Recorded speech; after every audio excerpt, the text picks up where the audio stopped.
ஏன் அப்படி போகிறாங்கன்னு இன்னைக்காவது கேட்டிங்களா? என்ன காரணம் தெரியுமா? கேட்டாக்கா நம்ம புள்ள என்ன சொல்லணும் அப்படின்ற பயத்தில் தான் கேட்கறேனே தவிர ஏற்கனவே ஒன்று போயிடுச்சு. அதனால் இது எப்படி இருக்கும் அப்படின்னு சொல்லிட்டு வச்சு நான் அவங்க வாழ்க்கை தான் எனக்கு முக்கியம். எனக்கு வேறு எதுவும் தெரியாது. நான் என்ன இப்படி போகிறோம், என் காலம் முடிஞ்சு போச்சு. என் பொண்ணோட வாழ்க்கை தான் முக்கியம். இன்றைக்கி சேர்த்து வச்சாலும் உங்களுது, நீங்கள் விடுவு காலம் என்ன சொல்கிறீங்களோ உங்களால் தான் இருக்குது. எனக்கு வேறு எதுவும் தெரியும். நீங்கள் எதுலேயும் தலையிட மாட்டீங்க? எதுவும் தெரியாது. சமையலெல்லாம் நல்லா செய்வாங்க, போவாங்க, பேசுவாங்க, எல்லாம் அந்த மாதிரி நல்ல மாதிரி இல்லையா? நல்லா செய்கிறாங்க. அக்கம் போக மாட்டாங்க, பக்கம் போக மாட்டாங்க, நல்லா தான் செய்வாங்க. இவங்களும் போவாங்க, ஆண்டு முன்னாடி வருவாங்க. நான் கண்டுக்க மாட்டேன். ஏதோ ஆக்கி வைக்கிறாங்களா, பிள்ளைய கூட வந்தால் சாப்பிடுவோம். நம்மளுக்கு போட வேண்டிய வேலையும் கிடையாது. அவங்க போட்டால் சரி, நான் போட்டு தண்ணி சாப்பிட்ருவேன். பிள்ளைட்டு வச்சுனா அவ்வளோதான். அவங்க நல்லா இருந்தால் சரி. அதுதான் பெத்தவளோட கடமை. எனக்கு வேறு எதுவும் தெரியாது மேடம். இந்த மாயம் மந்திரம் அந்த கடவுள் தான் எனக்கு கேள்வி கேட்டு கூலி கொடுக்கணும். நானும் 4 பசங்களை. விக்னேஷ், உங்கள் அம்மா சொல்கிறாங்க அவங்க 2 பேரும் ஒன்றா சேர்ந்து வாழ்ந்தால் நல்லது, நான் இதுலேயும் தலையிட மாட்டேன், ஏதோ ஆக்கி போடுவாங்க, சாப்பிட்டு நான் திருப்தியாக இருப்பேன், அவங்க விஷயத்துக்கு நான் வரமாட்டேங்கிறாங்க. இதுக்கப்புறம்லாம் அவங்க கூடலாம் என்னால் ஏன்? என்ன? என் பையனை விட்டு 7 மாதம் ஆகுது.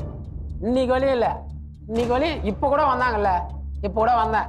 உன்னை பார்க்கறதுக்கு எனக்கு விருப்பம் இல்லைடா, என் குழந்தை காமிடான்னு தான் எனக்கு மனசாட்டு இருக்கும். இன்னைக்கு காலம் எவ்வளோ முன்னேறிச்சு. ஸ்மார்ட் ஃபோனுக்கு இது ஒரு ஃபோன் பண்ணால் 5 நிமிஷத்தில் வீடியோ கால் பண்ணுறான்னா பண்ண போகிறேன். வீடியோ கால் பண்ணுறான், உன்னை பார்க்கறதுக்கு விருப்பம் இல்லை, எனக்கு வீடியோ கால் என் குழந்தை காமிடான்னு தான். அது வாஸ்தவமான பேசு. என் குழந்தை மட்டும் காமி, நான் ஃபோன் பண்ணால் என் குழந்தை நீ வீடியோ காலில் காமி அப்படின்னு சொல்.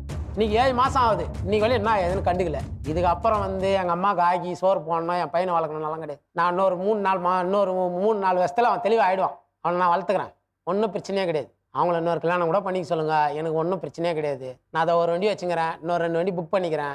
நான் இன்றைக்கி இல்லை நாளைக்கு என் பையனுக்கு எதனா சேர்த்து வச்சுட்டு போயிடுவேன்.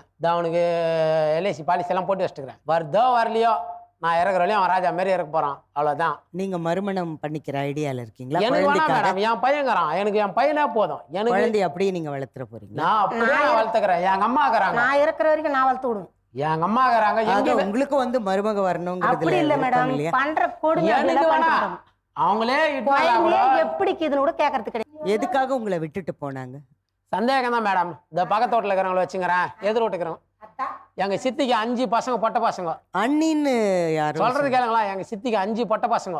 வாசிப்பில்லே 5 பசங்க மேலே சத்தியமாக சொல்கிறாங்க அவன் அந்த மாதிரி பையன் இல்லைன்னு. நீ அப்போ சிசிக்குனே இருக்கிற நீ அதெல்லாம் மட்டும் நீ அவங்க பேசிக்கிறாங்க பெரியவங்க, நீ சிரிக்கிறேன்னா என்ன அர்த்தம்? சத்தி வச்சா கூட நம்ம பக்கத்தோட்டில் இருக்கிறவங்க பார்க்காத நீ பார்த்துட்டு போற. நீ ஒரே ஒரு மாசத்துல என்னை பற்றி என்ன தெரியும் உனக்கு? லாரி டிரைவர் தான் மேடம். இது நீ இந்த வழுக்கு சாட்சியா சொல்றேன், உங்களோட இது எதிர்கால சாட்சியா சொல்றேன். என் புள்ள ஒரு விதமா தான் இருக்கிறான். எந்த பழக்கம் கிடையாது அப்படின்ற நீயே சொல்ற. எங்க மாமியாரே சொல்லுது, நீ எப்படி சொல்லலாம்? உங்க அண்ணி கிட்ட ஏதோ உங்களுக்கு தொடர்பு இருக்கிறதா சொல்றாங்க.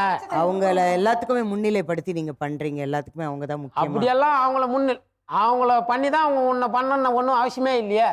அப்படியெல்லாம் தான் நான் உன்னை நான் ஃபர்ஸ்ட் தொங்கணும்னு அவசியமே கிடையாது. நீ விட்டு போன்னு நான் போயிட்டு இருப்பேனே, நீ விட்டு கிளம்பு நான் பார்த்துக்கிறேன் அப்படின்ட்டு இருப்பேனே. அது நான் அவங்க நினச்சிங்கிறாங்க அண்ணா ஏது என்ன பண்ணுறான்னா ஏதுன்னு. அதான் மந்திரம் சூன்யம் அதெல்லாம் எதுவுமே கிடையாது.